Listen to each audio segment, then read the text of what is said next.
I didn't have the typical Mexican father that came from Mexico. I mean, he did come from Mexico straight to Chicago in the early 60s. Didn't speak too much English.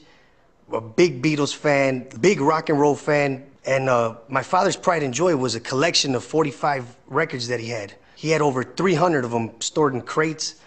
And he used to store them in the garage. And me and my little brother, we decided to turn the garage into a clubhouse. We get all the little bad, troublemaking kids in the block. And one day we find the records, and we were going through the records, and we're looking at them like, Beatles, who are the Beatles? We never heard of Led Zeppelin, any of that stuff.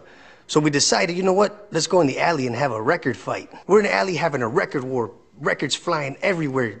We got 3 crates of records, and we're tossing them at each other. I mean, all night, all week, just throwing records at each other. And one night, my father, he went to throw the garbage out, sees little pieces of records scattered all over the alley. I'm in the house thinking nothing's happening, and comes in the house with like a cracked record that had like Ted Nugent on it. And I immediately like crapped my pants. And he's like, "Hey, mijo, is this my record?"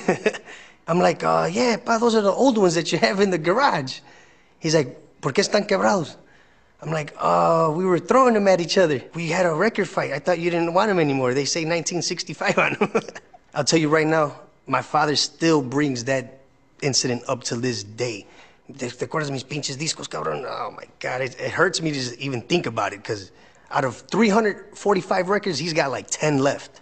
Now when I know the value of it, and there's no way in hell he could ever go back and get those records. Sorry, pa. He's gonna kick my ass after he sees this. And if I ever become rich, I'm gonna find all those guys, even if they're dead, I'm gonna get some autographs, something. I'm gonna get something for you, pa. Promise.